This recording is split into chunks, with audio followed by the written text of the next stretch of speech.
안녕하십니까. 진세골 가족문화연구원 이사장 주수일 장로입니다. 이제 2012년의 한 해가 지나가고 2013년의 한 해가 우리 앞에 새롭게 펼쳐지고 있습니다. 새해 들어서 우리를 구원하신 우리 주 예수 그리스도의 은혜와 축복이 청취자 여러분들과 여러분들의 가정에 더욱 충만하기를 기원합니다.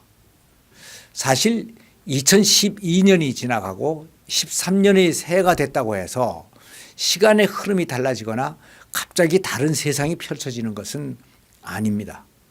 시간은 어제나 오늘이나 작년이나 금년이나 태초로부터 지금까지 똑같이 흐르고 있습니다.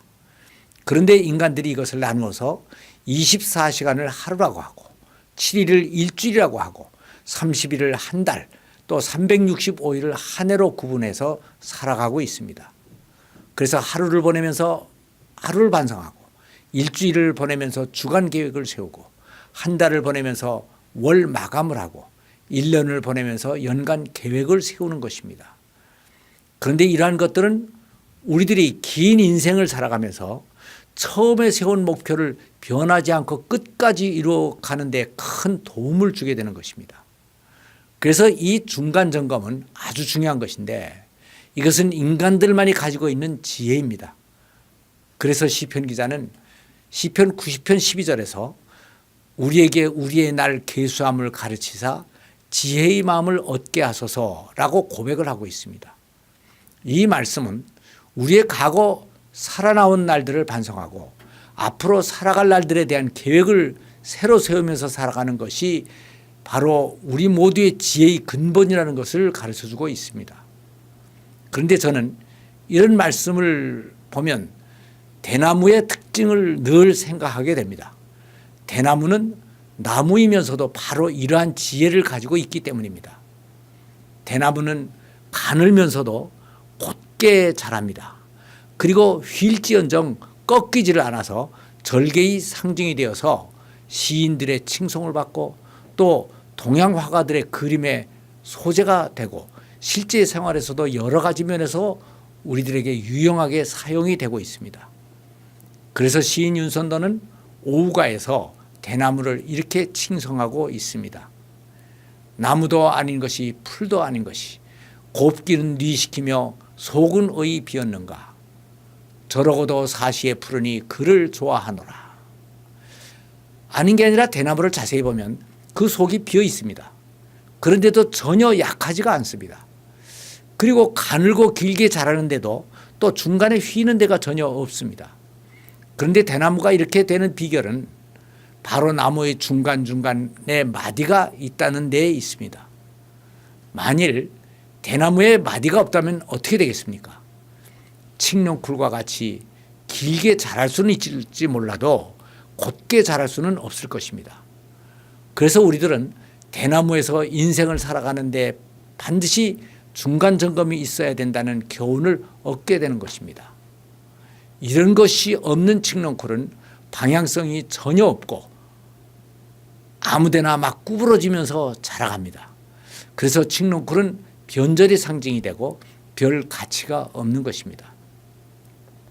그런데 오늘날 현대인들의 가장 두드러진 특징 중에 하나가 바로 삶의 목표가 없거나 산만하고 이리저리 잘못 나가고 있다는 것입니다.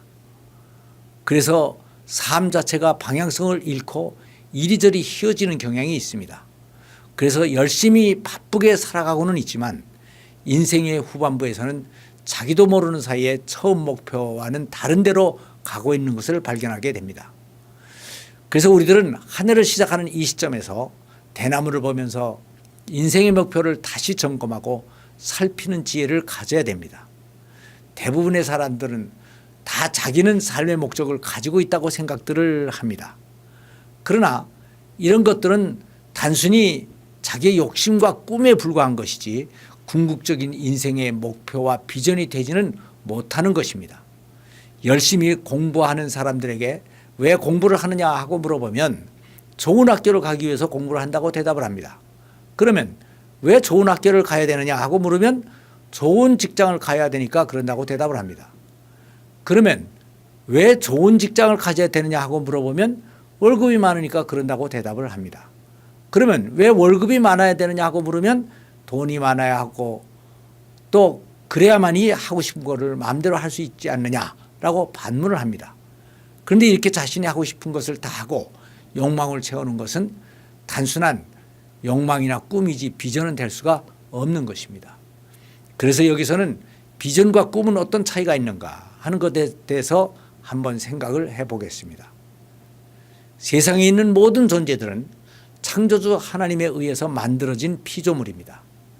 그런데 창조주께서 무엇을 만들 때에는 무언가 해야 할 역할이 있기 때문에 그것을 만드는 것입니다. 그러니까 모든 피조물들의 존재 목표는 그 존재를 만든 창조주로부터 나오는 것입니다. 그런데 인간도 피조물입니다.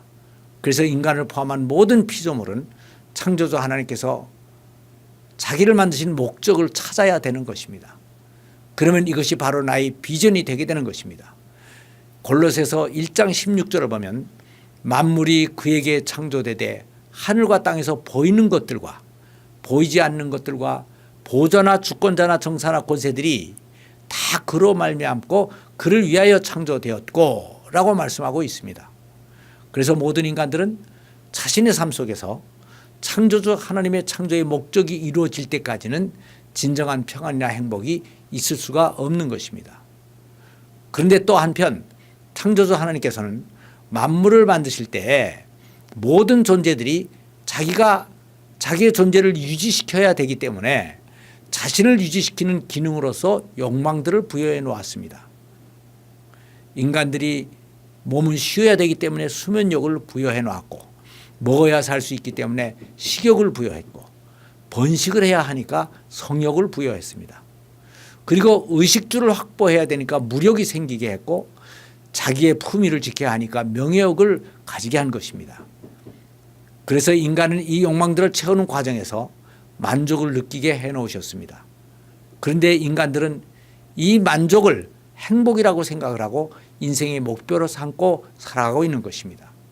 그런데 이것은 비전이 아니고 단순한 꿈입니다.